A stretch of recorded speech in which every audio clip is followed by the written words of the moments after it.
Hi friends, daily use സെൻറ്റൻസുകളുടെ മറ്റൊരു സെഷനിലേക്ക് എല്ലാവർക്കും സ്വാഗതം. സെൻറ്റൻസുകൾ പറഞ്ഞു തന്നെ പ്രാക്ടീസ് ചെയ്യണേ. അപ്പോൾ ഇംഗ്ലീഷ് സംസാരത്തിലേക്ക് വരുമ്പോൾ ഗ്രാമറിനെ കുറിച്ച് നമ്മൾ ഒരുപാട് അങ്ങോട്ട് ബോധറായാൽ പറയാൻ കഴിയുന്നതും കൂടി പറയാൻ പറ്റാത്ത ഒരു അവസ്ഥയുണ്ടാവും. So be cool when you speak, but in the case of writing it is serious. So let's get into the lesson without lost time. Okay, first sentence, ഞാൻ ഇപ്പോഴും അങ്കലാപ്പിലാണ്. ഞാൻ ഇപ്പോഴും അങ്കലാപ്പിലാണ്. എന്ത് ചെയ്യണം, എന്ത് പറയണം, ഏത് വിശ്വസിക്കണം, അല്ലെങ്കിൽ അതെടുക്കണോ ഇതെടുക്കണോ എന്നൊക്കെയുള്ള ഒരു ഡിസോർഡർ, അതായത് സംശയാസ്പദമായ മൈൻഡ് സ്റ്റേറ്റിനെയാണ് ഈ ഒരു വാക്കുകൊണ്ട് ഉദ്ദേശിക്കുന്നത്. അപ്പോൾ ഇതെങ്ങനെയാണ് ഇംഗ്ലീഷിൽ പറയുക? I'm still confused. I'm still confused. ഞാൻ ഇപ്പോഴും തയ്യാറായിട്ടില്ല എന്ന് പറയാൻ ഞാൻ ഇപ്പോഴും തയ്യാറായിട്ടില്ല. I am still not ready. I am still not ready. Then ഇത് കഴിഞ്ഞു. It's done. ഇത് കഴിഞ്ഞു. It's done. ഇതിൻ്റെ പണിയൊക്കെ കഴിഞ്ഞു എന്നുള്ള അർത്ഥത്തിൽ നമുക്ക് ഇറ്റ്സ് ഡൺ എന്ന് പറയാം. ഞാൻ ഇതുവരെയും ഇത് ചെയ്ത് കഴിഞ്ഞിട്ടില്ല എന്ന് പറയാൻ ഇതുവരെയും കഴിഞ്ഞിട്ടില്ല. I'm not done yet. I'm not done yet. ഇപ്പോഴും കഴിഞ്ഞിട്ടില്ലെങ്കിൽ ഇപ്പോഴും തീർന്നിട്ടില്ല എന്ന് പറയാൻ still not done. Still not done. Then ഇത് തുറന്നു വെച്ചിരിക്കുകയാണ്. ഇത് തുറന്നു വെച്ചിരിക്കുകയാണ്. It's kept open. It's kept open. ഇത് അടച്ചു വെച്ചിരിക്കുകയാണെന്ന് പറയാൻ it's kept close. It's kept close. എപ്പോഴാണ് എന്ന് നീ ചോദിച്ചോ? എപ്പോഴാണെന്ന് ചോദിച്ചോ? Did you ask when? Did you ask when? Did you ask എന്ന് പറഞ്ഞാൽ നീ ചോദിച്ചോ. വെൻ എപ്പോൾ.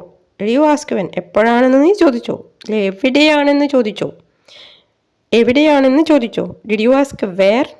Did you ask where? ഇനി എങ്ങനെയാണെന്ന് ചോദിച്ചോ. എങ്ങനെയെന്ന് പറയാൻ എന്താണ്? ഹൗ ഉപയോഗിക്കും അല്ലേ. Did you ask how? Did you ask how? ഇങ്ങനെ നമുക്ക് ഒരു സെൻറ്റൻസിൽ നിന്ന് തന്നെ നമുക്ക് ഡെവലപ്പ് ചെയ്ത് വേറെ വേറെ സെൻറ്റൻസുകൾ ഉണ്ടാക്കി പരിശീലിക്കാവുന്നതാണ്. ഓക്കെ, അതുപോലെ ഈവൺ എന്നതിന് അർത്ഥം പോലും എന്നാണ്. ഈവൺ. അത് വെച്ച് നമുക്ക് എങ്ങനെയാണ് സെൻറ്റൻസ് പറയുക? ഞാൻ പോലും ഇത് വിശ്വസിച്ചിട്ടില്ല. ഞാൻ പോലും ഇത് വിശ്വസിച്ചിട്ടില്ല. Even I didn't believe it. Even I didn't believe it. Even I എന്ന് പറഞ്ഞാൽ ഞാൻ പോലും. ഡിഡിൻ ബിലീവ് ഇറ്റ്, ഇത് വിശ്വസിച്ചിട്ടില്ല. ഇനി ഐ എന്ന ആ സബ്ജക്റ്റിന് പകരം നമുക്ക് ഷീ, ഹി, വി, യു, ദേ ഇവയൊക്കെ തന്നെ അവിടെ യൂസ് ചെയ്തുകൊണ്ട് വേറെ വേറെ സെൻറ്റൻസുകൾ ഉണ്ടാക്കാം. അതേപോലെ തന്നെ ബിലീവ് എന്ന ആ ഒരു വേർബിന് പകരം മറ്റു വേർബുകളും യൂസ് ചെയ്തുകൊണ്ട് സെൻറ്റൻസുകൾ ഉണ്ടാക്കി പഠിക്കാം. നീ പോലും വന്നിട്ടില്ല എന്ന് പറയാൻ നീ പോലും വന്നിട്ടില്ല. Even you didn't come. Even you didn't come. നീ പോലും വന്നിട്ടില്ല. അവർ പോലും വന്നിട്ടില്ല എന്ന് പറയാൻ അവർ പോലും വന്നിട്ടില്ല. Even they didn't come. Even they didn't come. ഞങ്ങൾ പോലും പോയിട്ടില്ല. ഞങ്ങൾ പോലും പോയിട്ടില്ല. ഞങ്ങൾ പോലും. Even we. Even we didn't go. Didn't go, പോയിട്ടില്ല. അവൻ പോലും എത്തിയിട്ടില്ല. അവൻ പോലും എന്ന് പറയാൻ ഈവൺ ഹി. ഈവൺ ഹി എത്തിയിട്ടില്ല എന്ന് പറയാൻ ഡിഡിൻ ഗെറ്റ്. Didn't get. അവൻ പോലും എത്തിയിട്ടില്ല. Even he didn't get. അവൾ പോലും അതെന്നോട് പറഞ്ഞില്ല. അവൾ പോലും എന്ന് പറയാൻ ഈവൻ ഷീ. ഈവൻ ഷീ അവൾ പറഞ്ഞില്ല. പറഞ്ഞില്ല എന്ന് പറയാൻ ഡിഡിൻ സേ. പറഞ്ഞില്ല, ഡിഡിൻ സേ.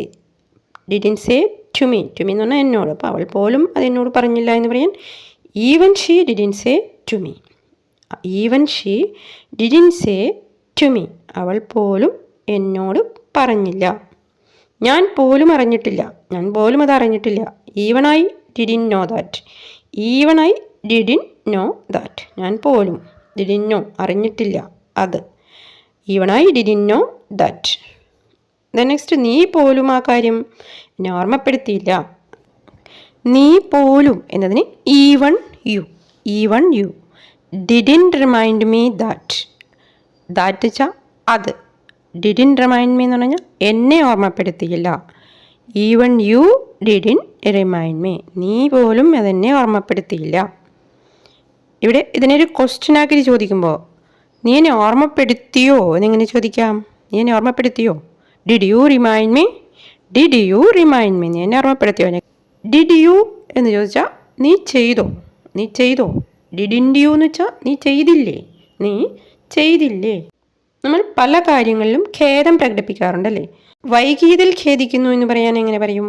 വൈകിയതിൽ ഖേദിക്കുന്നു, sorry for being late, sorry for being late. മറുപടി വൈകിയതിൽ ഖേദിക്കുന്നു, മറുപടി വൈകിയതിൽ ഖേദിക്കുന്നു, sorry for being late reply, sorry for being late reply. മറുപടി വൈകിയതിൽ ഖേദിക്കുന്നു. അപമര്യാദയായി പെരുമാറിയതിൽ ഖേദിക്കുന്നു, മര്യാദകേടായിട്ട് പെരുമാറിയതിൽ ഖേദിക്കുന്നു, sorry for misbehaved, sorry for misbehaved. അതുപോലെ പരുക്കൻമട്ടിൽ, ഒരു പരുക്കൻമട്ടിൽ പെരുമാറിയതിൽ ഖേദിക്കുന്നു എന്ന് പറയാൻ sorry for being rude, sorry for being rude. Rude എന്ന് പറഞ്ഞാൽ പരുഷമായി അല്ലെങ്കിൽ പരുക്കൻ ആയിട്ട് പെരുമാറുക, അതിനാണ് റൂഡ് എന്ന് പറയുന്നത്. Sorry for being rude. പ്രതികരിക്കാൻ വൈകിയതിൽ ഖേദിക്കുന്നു, sorry for the delayed response, sorry for the delayed response. Already വൈകിയിരിക്കുന്നതാണ് ദി ഡിലൈഡ് റെസ്പോൺസ് എന്ന് പറയുന്നത്. Sorry for the delayed response. Then next, എനിക്കിപ്പോൾ കുറച്ച് ആശ്വാസം തോന്നുന്നു, എനിക്കിപ്പോൾ കുറച്ച് ആശ്വാസം തോന്നുന്നു. I feel a little relief now, I feel a little relief now. I feel എന്ന് വെച്ച് കഴിഞ്ഞാൽ എനിക്ക് തോന്നുന്നു, ഐ ഫീൽ എനിക്ക് തോന്നുന്നു. എ ലിറ്റിൽ എന്ന് പറഞ്ഞാൽ വളരെ കുറച്ച്, വളരെ കുറച്ച്. റിലീഫ് മീൻസ് ആശ്വാസം, റിലീഫ് ആശ്വാസം. നൗ ഇപ്പോൾ, I feel a little relief now, എനിക്കിപ്പോൾ കുറച്ച് ആശ്വാസം തോന്നുന്നു. അതുപോലെ വയ്യാണ്ടിരിക്കുമ്പോൾ നാം ചോദിക്കില്ലേ, ആ എങ്ങനെയുണ്ട്, ഹൗ ആർ യു. ആ കുറച്ച് ഭേദമുണ്ട് എന്ന് പറയാൻ ഇംഗ്ലീഷിൽ എങ്ങനെ പറയാം? I have A little better, I have A little better. ഇത് നീ തന്നെ ചെയ്തോ, ഇത് നീ തന്നെ ചെയ്തോ. ചിലതൊക്കെ കാണുമ്പോൾ നമ്മൾ അത്ഭുതത്തോടെ ചോദിക്കാറില്ലേ, ഇത് നീ തന്നെ ചെയ്തോ, വിശ്വസിക്കാൻ പറ്റണില്ല എന്നൊക്കെ. Did you do it your self, did you do it your self. Your self എന്ന് പറഞ്ഞാൽ നീ സ്വയം എന്നുള്ള അർത്ഥം. ഡിഡ് യു ഡു, നീ ചെയ്തോ. ഡിഡ് യു ഡു എന്ന് പറഞ്ഞാൽ നീ ചെയ്തോ. ഡിഡ് യു ഡു ഇറ്റ്, നീ ഇത് ചെയ്തോ. Okay, I can't believe it, എനിക്ക് വിശ്വസിക്കാൻ പറ്റണില്ല. ഓക്കെ ഫ്രണ്ട്സ്, അപ്പോൾ ഇന്നത്തെ സെൻറ്റൻസുകൾ ഇവിടെ നിർത്തുകയാണ്. നിങ്ങളുടെ വിലയേറിയ അഭിപ്രായങ്ങൾ എഴുതി അറിയിക്കുക. ഇഷ്ടപ്പെട്ടാൽ ഒന്ന് ലൈക്ക് ചെയ്യുക. അതുപോലെ തന്നെ സബ്സ്ക്രൈബ് ചെയ്യാതെ കാണുന്നവരാണെങ്കിൽ ഒന്ന് സബ്സ്ക്രൈബും കൂടി ചെയ്തേക്കണേ. Okay, by.